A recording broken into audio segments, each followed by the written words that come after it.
Hi everyone. Tonight we're walking straight into a room where the air itself feels wrong. Imagine stepping inside a cramped apartment, 13 square meters. Nothing special at first glance until you notice the boxes. They look ordinary, stacked neatly, as if someone just moved in. But the smell, heavy and sweet like rotten fruit, betrays the truth. Beneath the surface of the cat litter inside those crates lies something you cannot unsee. 9 human heads, cut clean, buried carefully, as if they were treasures. And here's the part where you realize you're probably not going to survive this. So before you get comfortable, take a moment to like the video and subscribe, but only if you really like what I'm doing here. Now, turn off the lights, and let's enjoy the ride tonight. The image is grotesque, almost surreal. 9 heads in litter boxes, the same kind you'd expect a house cat to use after a long nap in the sun. The killer had stumbled onto a discovery so twisted it bordered on genius.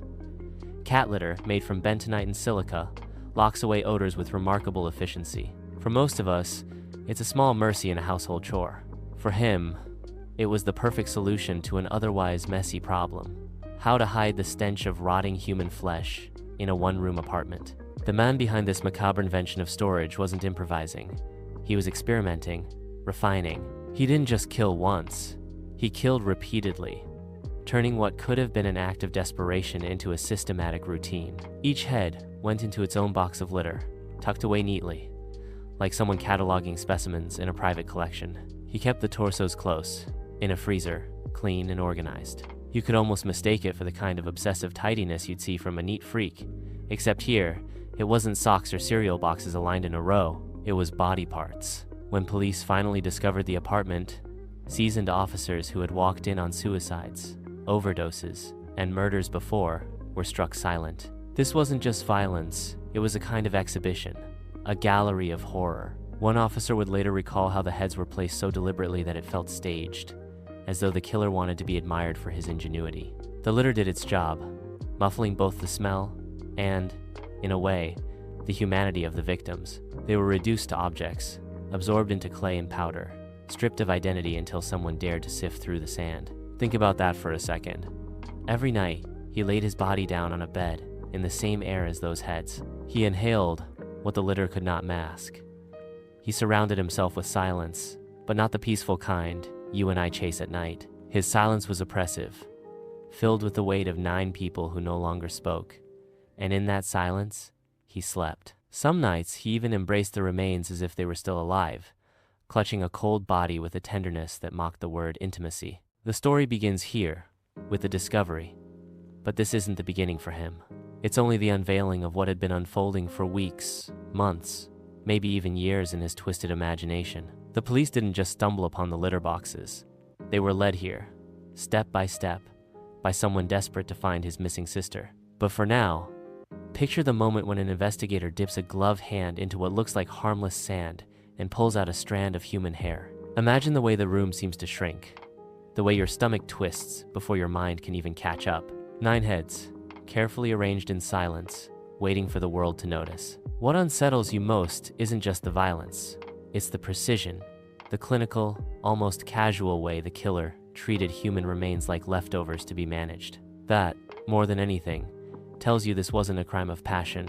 It was deliberate, calculated, almost ritualistic. The kind of mindset that looks at cat litter not as something for pets, but as the ultimate cover-up for human decay. And that's where our story begins. In a small apartment in Kanagawa, Japan, where 9 voices were silenced, their faces hidden under grains of clay, their identities reduced to evidence in a case that would shock the entire nation. Tamuga Aiko was 23 years old, fragile in spirit, and clinging to a social media account as if it were her last tether to the world. On Twitter, she typed out short bursts of despair, messages so raw they almost read like a cry for anyone to notice. Her brother did. He saw the words piling up, messages that hinted at death not as an abstract idea but as a plan. For him, the dread was instant, visceral. This wasn't just a sister going through a bad week. This was someone standing on the edge, about to fall. He didn't hesitate. On October 24th, 2017, he walked into a police station in Hachioji, Tokyo, and said the words no sibling ever wants to say, "My sister is missing." He added something else, something even more chilling. She had been talking to someone online, someone who signed off as the neck hanger. The name alone reeked of menace. When police checked CCTV footage, they saw Aiko boarding a train the day before. She wasn't alone. Beside her, a man in dark clothing, face unremarkable, the sort of face you'd forget if you passed him in a crowd. Together they traveled toward Kanagawa. That was the last time anyone saw her alive. Her brother wasn't just worried, he was haunted. He logged into her account, scrolled through the messages, and tried to piece together her last steps. He even messaged Neckhanger himself, pretending to be her, desperate for a reply. None came. The silence was crushing. So he did what anyone clinging to hope might do. He went public. He shared her story online, along with the avatar of this faceless stranger who had lured her away. And then came a flicker of light.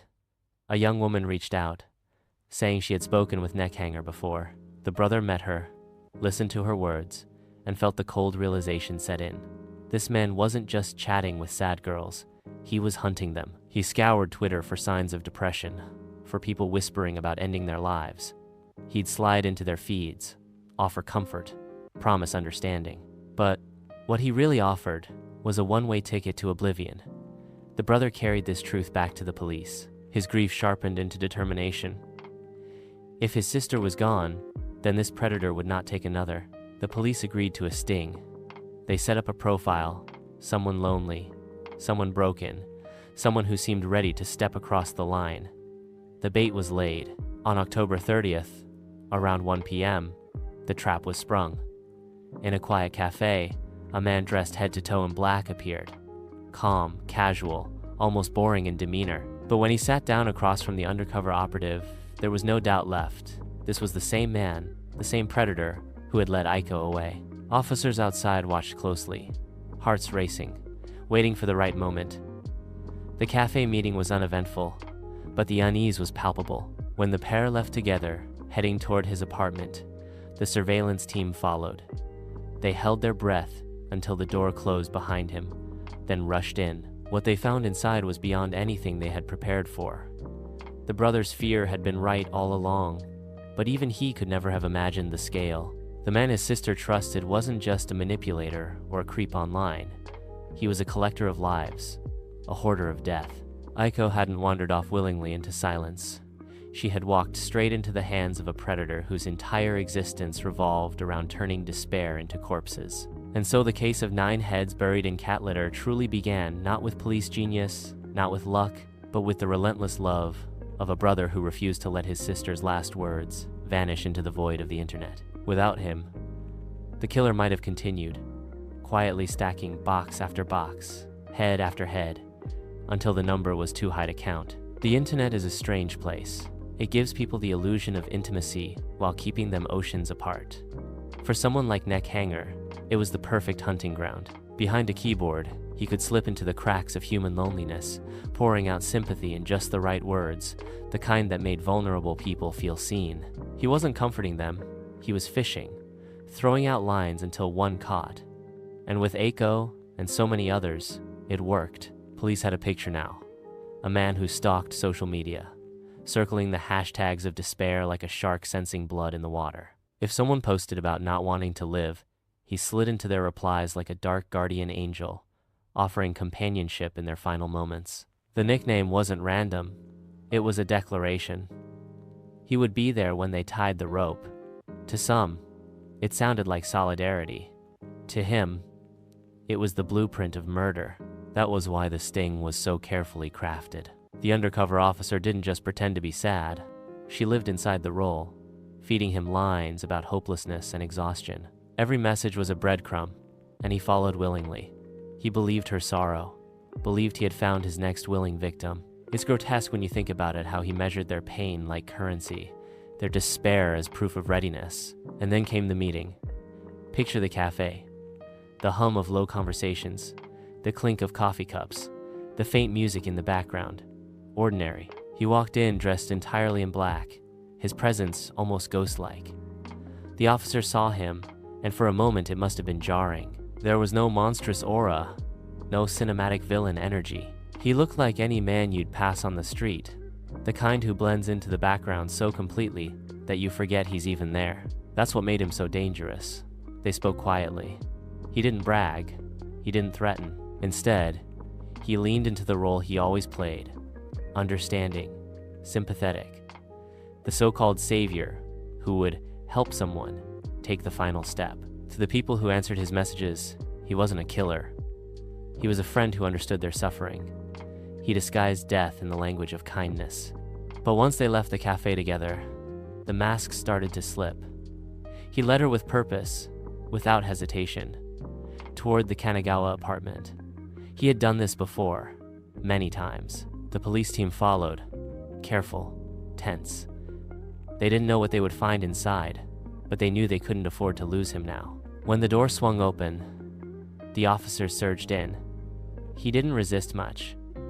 There was no wild fight, no drawn-out struggle, almost as if he knew the performance was over. But the real horror was yet to come.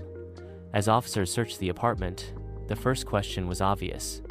Where is Aiko? The man didn't smirk or stay silent. He pointed casually toward a wooden crate on the floor, as though showing them where he kept his winter coats. Inside, layered beneath a thin spread of cat litter, was her head. Just her head. Her body had been dismantled elsewhere, pieces distributed across the apartment like grotesque household items. And then they found more. Box after box, each packed with sand and hair and the unmistakable shape of a human skull. 7 crates with 2 heads each, 5 more with 1. The freezer, too, was a chamber of secrets, torsos, limbs, and organs stacked like cuts of meat, wrapped clean, waiting for nothing. By the time the inventory was complete, there were 9 victims accounted for, reduced to 240 pieces. The sheer logistics of it stunned even the police. How had no one smelled the decay? How had no neighbor reported the stench? But the answer was buried right there in the sand.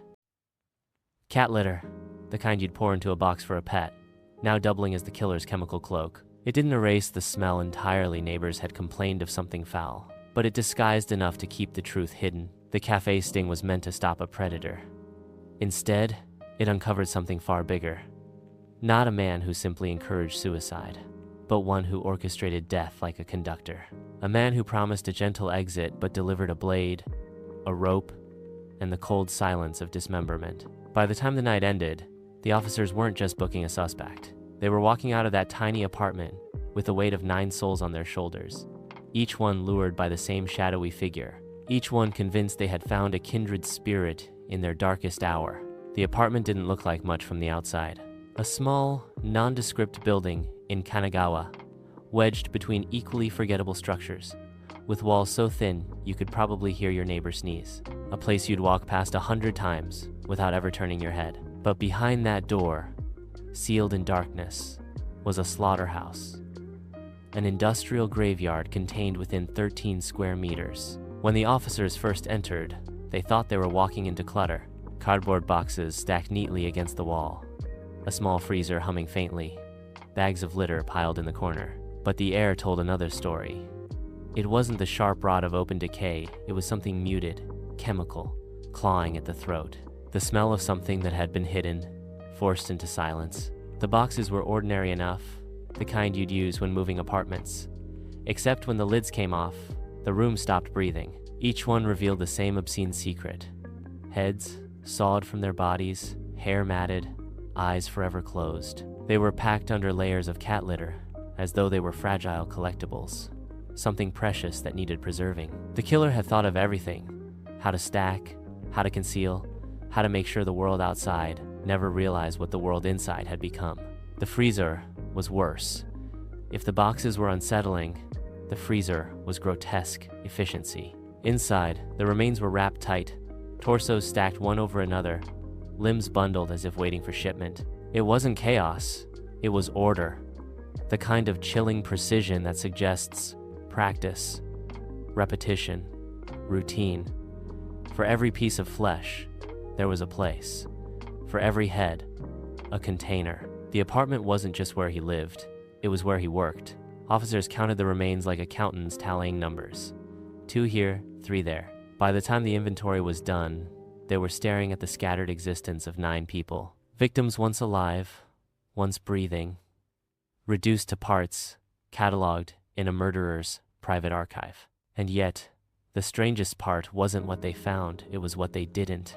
No screams, no echoes, no signs that the walls had ever betrayed their secrets. Neighbors, interviewed later, recalled odd smells but shrugged them off. Some said they noticed a man coming and going with women, but no alarms were raised. Life outside had continued with perfect indifference, while death multiplied within. Imagine the silence of that place. Just 13 square meters, and yet it held the weight of 9 corpses. That's less than 2 square meters per body. No sunlight, no dignity, just pieces locked in boxes, pressed against each other in a grotesque mockery of coexistence. The officers stood in that apartment stunned, because this wasn't a simple crime scene. It was a museum of death curated by a man who had no right to decide who lived or died. And he hadn't done it in a frenzy. He'd done it methodically, almost casually, with the same care you'd give to folding laundry or putting groceries away. Somewhere in those boxes was Aiko. Somewhere in that freezer were the lovers and teenagers who thought they'd found an ally. 9 lives, erased and sorted, like filing documents. It was clinical, but it was also deeply personal, because every victim had once looked him in the eye, trusted him, believed in him, before ending up in his collection. That's what hit hardest. These weren't strangers plucked at random from the street. They had chosen to go with him. They walked willingly into his trap, seeking solace, seeking understanding, not knowing they were walking straight into a place where nothing survived. And so, the apartment became more than just a crime scene. It became a symbol of betrayal, the betrayal of trust, of kindness, of human vulnerability. It was proof that evil doesn't need grand castles or sprawling basements to flourish. Sometimes, it just needs 4 walls, a freezer, and a man who knows how to smile at the right moment. For the police, standing there in the oppressive silence, the next steps became clear. They weren't just holding a man in custody. They were holding the architect of a killing ground, someone who had weaponized loneliness and transformed it into a system of death. The apartment was no longer just a backdrop to the case. It was evidence itself. Every corner, every box, every grain of litter whispering the same message. 9 people came here alive, and not one walked out. If you had passed him on the street, you might have thought he was just another face in the crowd. Takahiro Shiraishi wasn't the type to stand out. In fact, that was his greatest weapon, his ability to blend in, to wear the skin of normality while hiding the rot underneath. To his neighbors, he was quiet. To acquaintances, polite enough.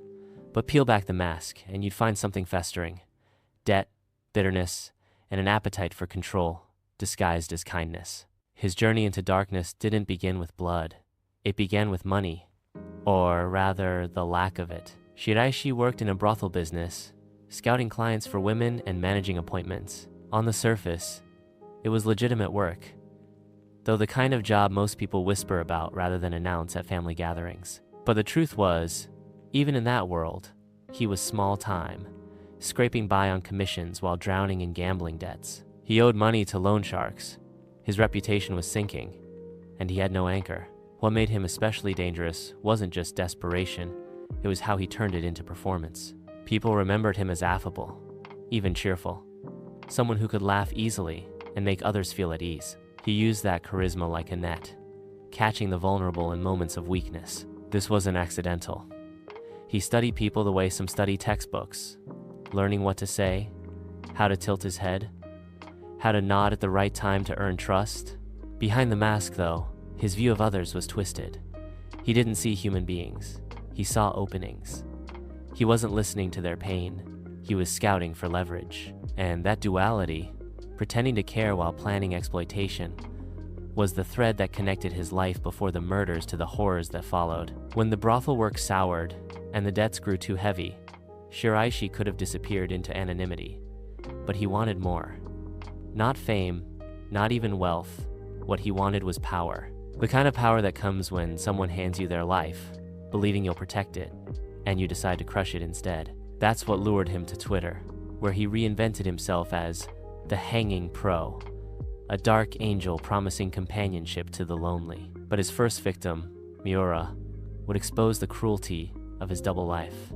To her, he wasn't some predator lurking online, he was someone she thought she could trust. She gave him kindness, even financial help, trying to support a man who seemed lost, and Shiraishi, in turn, gave her a smile, a nod, a thank you, until he decided she was more valuable as a corpse than as a friend. This was the essence of the mask. He didn't kill out of sudden rage or accident. He killed by decision, cold and deliberate, after pretending long enough to disarm suspicion. That was the true horror, not just the act, but the performance before the act. Even after the police captured him, neighbors described him with disbelief. He seemed normal, they said. He greeted people. He didn't cause trouble. How could someone like that be stacking corpses in his apartment? That's the power of a mask. It doesn't just fool victims.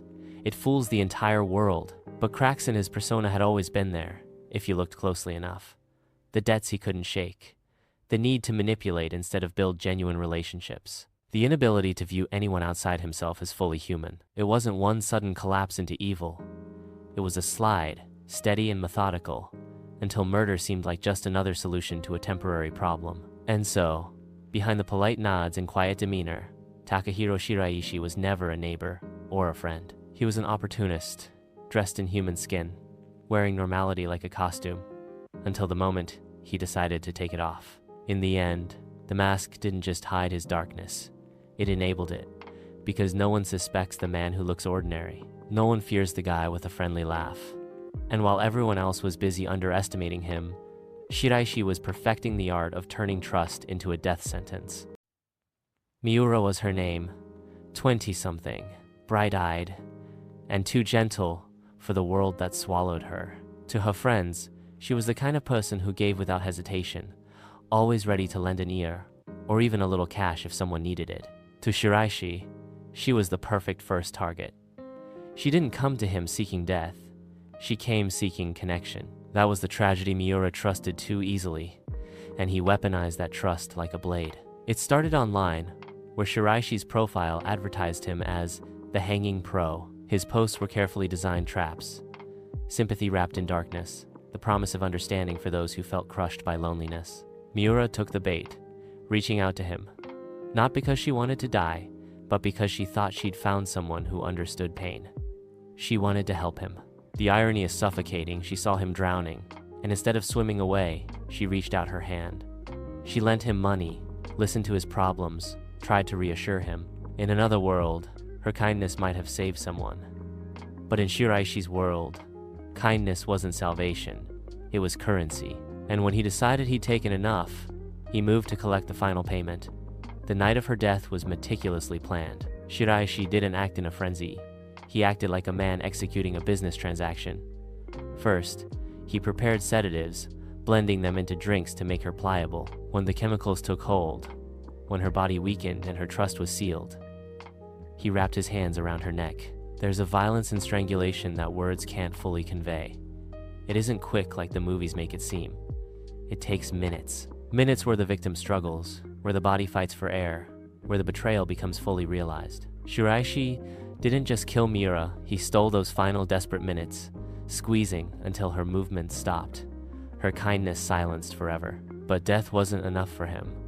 Death was only the beginning of his ritual. He dragged her body into the bathroom of his tiny apartment, a space no larger than a closet, and there he began the dismemberment. Piece by piece, he stripped her of her humanity. He didn't see her as a woman, a daughter, or a friend. She became an object, an obstacle to be cut apart and hidden. Plastic sheets, tools, and cat litter. These became his trade. He packed her remains into containers, sprinkling litter over flesh and bone like a gardener tending soil. To him, it was practical. To us, it's unbearable. Imagine the silence of that room, the mechanical repetition of his hands while her life, her laughter, and her kindness were reduced to scraps hidden in boxes. But here's the part that really makes your stomach turn afterwards. He carried on as if nothing happened. He texted, he scrolled, he ate meals in the same space where her remains lay concealed. He normalized horror, weaving it into the fabric of daily life. Miura was not just his first victim, she was the proof of concept. Her death gave him confidence. It reassured him that he could play God in a cramped apartment without raising suspicion. It whispered in his ear, "You can get away with this." And that whisper turned into a roar as he sought out more women, more kindness to exploit, more lives to smother. For Miura's family, she simply vanished. No body, no explanation, just silence where her voice used to be. They couldn't know that the man who smiled at her, who accepted her help, had turned her into the foundation of his killing spree. The betrayal here is almost too much to wrap your head around. Miura wasn't a stranger who stumbled into his trap. She was someone who extended compassion, who gave when she had no reason to give. And Shiraishi's response to that compassion was not gratitude, it was strangulation. This was the moment the mask of the friendly neighbor fused with the monster underneath. From then on, every interaction he had online was filtered through the same calculation. Who's vulnerable? Who trusts too easily? Who can be broken down and stored away? Miura was the first answer, and by the time her remains were hidden beneath cat litter, Shiraishi already knew she wouldn't be the last. The killing of Miura should have been enough to stop anyone sane in their tracks. But for Shiraishi, it was the opposite. He felt emboldened, charged with the sick confidence of a man who'd crossed the line and survived it. If he could take one life and hide it, then why not two? Why not more? That was the poison that seeped deeper into him, the thrill of getting away with it. Soon, his hunting ground widened. Twitter remained his main weapon, but his words became sharper, more deliberate. He wasn't just offering sympathy now, he was promising deliverance. Phrases like, "I'll help you die without pain," and "You won't be alone," hooked people who were already drowning in despair. Each message was a thread, and Shiraishi pulled until the net tightened around his prey. 2 teenagers were next. Imagine their vulnerability, still kids, really, barely beginning to understand life, already convinced it wasn't worth the trouble. They reached out, thinking they'd found someone who would understand them. Instead, they walked straight into a death trap. Shiraishi brought them to his apartment, one by one. But the process was the same. Sedation, strangulation, dismemberment. By then, he had perfected his routine. His hands knew the rhythm of killing. His bathroom had become a slaughterhouse, and the crates in his tiny apartment filled with what used to be people. He didn't even see them as victims anymore. They were objects, tasks to be completed and tucked away. But the story takes a darker turn with the triple killing. This time, it wasn't just a woman who sought him out. It was her boyfriend who came looking for her. He smelled something wrong, maybe even sensed the predator behind the friendly mask. Instead of scaring Shiraishi into retreat, it challenged him. The killer didn't back down, he doubled down. One by one, Shiraishi lured them inside.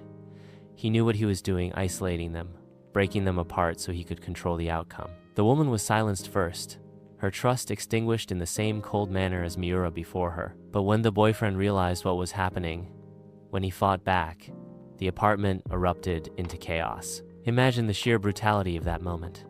A man trying to save the woman he loved, fists flying in a cramped room filled with the stench of death. Shiraishi, cornered but determined, overpowered him. Strangulation again, because that was his signature, his ritual, his claim of power. Minutes dragged out like hours, and by the time silence fell, both of them were gone. But he wasn't done. There was a third person in that cluster of tragedy, a friend who had accompanied them, unaware that she was walking into a lion's den.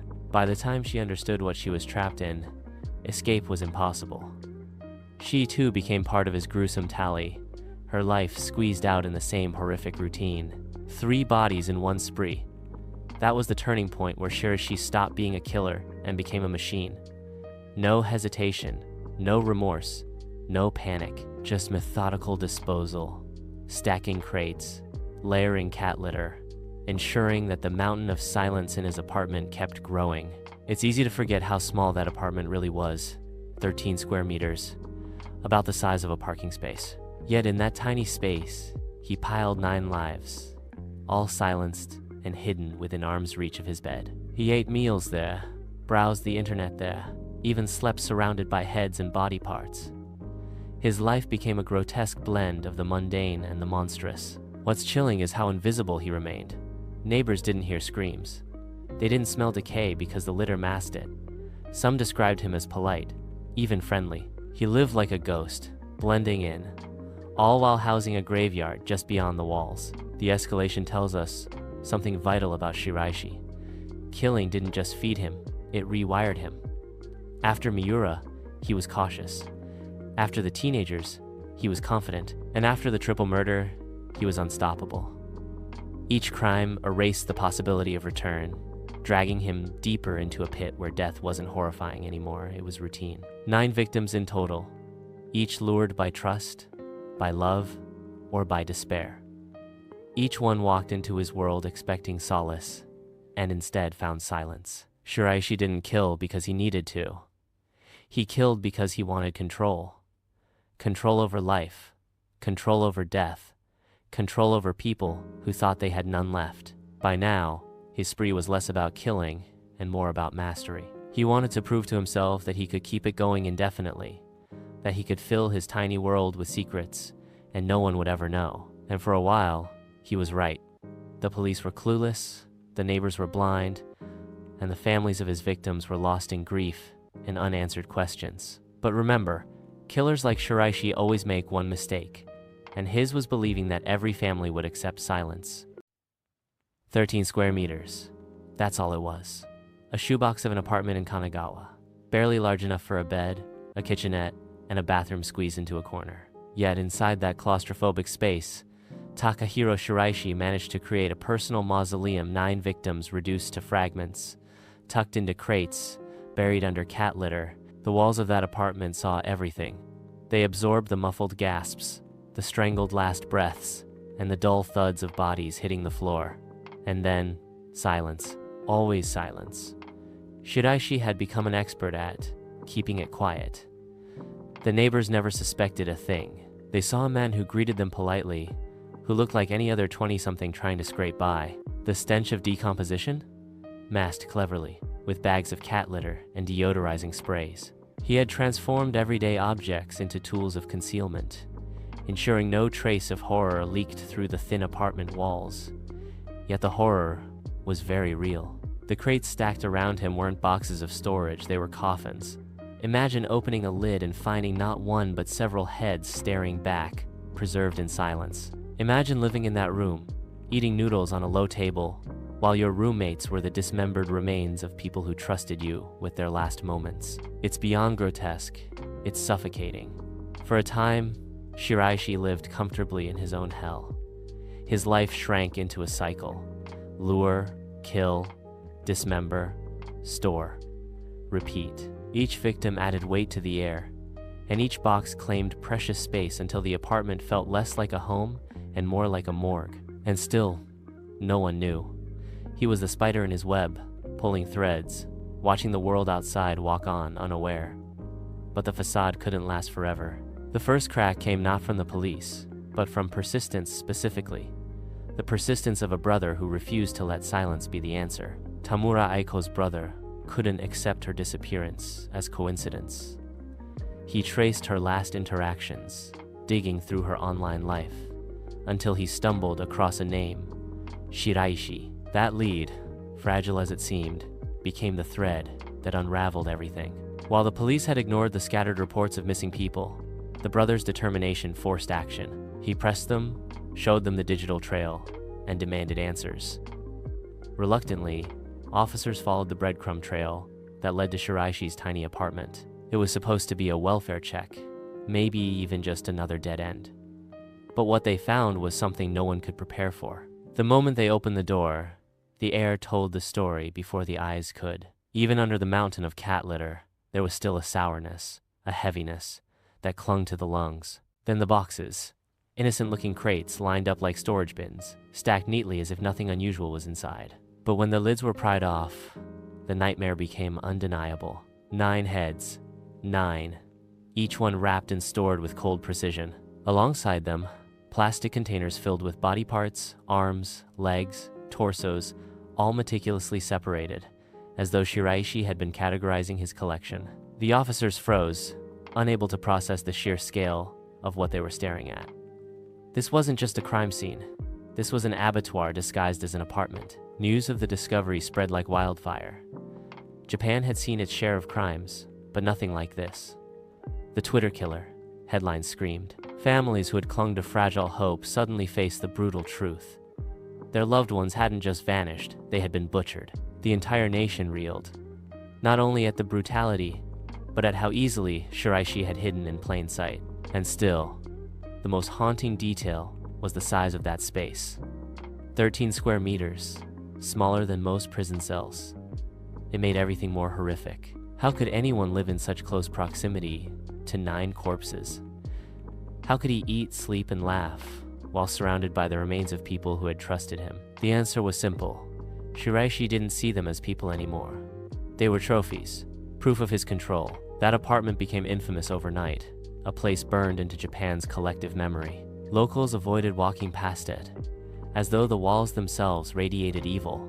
The landlord was cursed with the burden of owning what had become the most notorious apartment in the country, and for the families, the discovery was both an ending and a new kind of torment. The truth was known, yes, but the manner of death was so vile, it offered no peace. Still, the brothers' persistence mattered. Without him, Shiraishi might have continued. Who knows how many more crates would have lined that tiny room? How many more grieving families would have been left without answers? The apartment of silence was no longer silent. It screamed. Every detail of its contents, every photo leaked to the press, every whispered conversation about the Twitter killer ensured that the world would never forget what had happened there. It stood as proof that evil doesn't always live in grand castles or dark forests.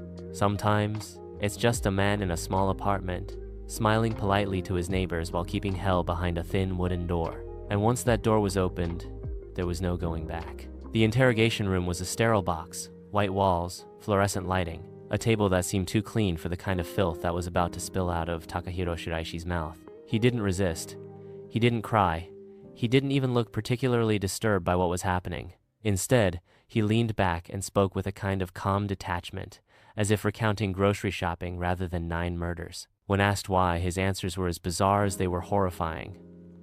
They wanted to die, he explained flatly, eyes unblinking. He painted himself not as a predator, but as some kind of twisted humanitarian, insisting he was helping his victims die peacefully. He even described it as a service, like he was doing them a favor. In his warped narrative, the strangulation, the dismemberment, the burial and cat litter, none of it was cruelty. To him, it was mercy. But the police weren't fooled, and neither was the public. The idea that 9 people, some as young as teenagers, had consented to their slaughter was absurd. Shiraishi's manipulations online were clear. He had sought out the vulnerable, the depressed, the lonely. He didn't grant them peace. He exploited their despair to satisfy his own grotesque urges. As his confessions piled up, so did the outrage. Japan, a country where capital punishment is rare but still legal, erupted in debate. Could anyone so cold-blooded ever be rehabilitated? Should he even be allowed the luxury of life in a cell? The prosecutors argued there was no question this wasn't a man who slipped once. This was someone who systematically planned, executed, and concealed 9 murders. There was no remorse, no hesitation, no humanity left to salvage. The trial became a media spectacle. Families of the victims filled the courtroom, many carrying photos of their lost sons and daughters. Their grief was raw, their anger unshakable. They listened as the defense half-heartedly argued, diminished responsibility, citing Shiraishi's broken childhood, his descent into debt, and his warped psychology. But the room wasn't buying it. Shiraishi wasn't insane, he was deliberate. He had calculated every move, every lie, every murder. In December 2020, the verdict came. The judge delivered it with a gravity that silenced the courtroom. Death. Shiraishi would hang. The sentence matched the scale of his crimes, and yet even then, Shiraishi's response was chillingly nonchalant. He nodded, accepted the fate, and returned to his cell. No pleas, no apologies, just resignation. As if death itself was another checkbox in his life's ledger. And here's the detail that made the sentence almost poetic in its horror. Remember his online persona? Hanging Pro. He had lured victims under the guise of helping them hang themselves, even offering his apartment as the site of their supposed suicides. And now, the state had promised him the exact end he once used as bait: death by hanging. His nickname became his prophecy. The irony wasn't lost on the public. For many, it felt like grim justice that the man who preyed on the suicidal would himself meet his end at the noose. For the families, though, nothing could truly balance the scales. No punishment could bring back what he had taken. Still, the sentence offered one thing they had been denied for so long: closure. The aftermath left scars far beyond the courtroom. Parents wept in interviews, clutching phones that still held unread texts from their children. Journalists retraced Shiraishi's digital footprint, showing how easy it had been for him to find the vulnerable in online spaces. And ordinary people across Japan and beyond ask themselves a terrifying question. How many others like him are out there, waiting behind friendly avatars and smiling emojis? The tiny Kanagawa apartment was cleared, scrubbed, and eventually vacated. But the memory of what had been uncovered there remained etched in the neighborhood's conscience. People whispered when they passed by. Some crossed the street rather than walk in front of it. Evil had lived inside those walls, and it lingered even after Shiraishi was gone. And so the story closed in a way both definitive and haunting. Shiraishi, the man who smirked at his own atrocities, condemned to dangle from a rope. The victims, their lives brutally stolen, remembered not as numbers, but as souls silenced too soon. And the rest of us, left to stare at the darkness he revealed, not in haunted houses or faraway prisons, but in the ordinary, digital spaces we wander every day. The Twitter killer is gone, but the echo of his crimes, the way he twisted loneliness into a weapon, will never truly disappear. So here we are, at the end of the ride. We began with a nightmare hidden in cat litter, and ended with a man condemned to hang for crimes that defied imagination. Takahiro Shiraishi, once just another face in the crowd, became the Twitter killer, a predator who turned 13 square meters into a tomb for 9 lost souls. We walked through his descent, step by step. The online traps, the promises of companionship, the betrayals, and the cold efficiency with which he dismantled lives. We watched as neighbors went about their days, unaware that death lived next door. And finally, we saw him unmasked, sitting in a courtroom, claiming he offered peace when all he gave was terror. His trial ended with a sentence as grim as his crimes, death by hanging. The irony stung. He had lured his victims with the promise of a rope, and in the end, it was a rope that awaited him. Justice, some said. Too easy, others argued. But for the families, the verdict was at least an ending, a full stop after years of unbearable silence. Now, as the lights fade on this story, it's worth pausing. Evil doesn't always roar. Sometimes it whispers in friendly tones and hides in pixels on a screen. That's what makes Shiraishi's crimes so chilling, how ordinary the mask was, and how monstrous the reality became. The 9 victims will not be forgotten. Their silence is heavy, but in remembering them, we deny Shiraishi the last word. So, take a breath. Let the horror dissolve slowly. And remember, you're safe now. Turn off the lights, close your eyes, and let sleep carry you somewhere gentler. The story is done. The ride is over.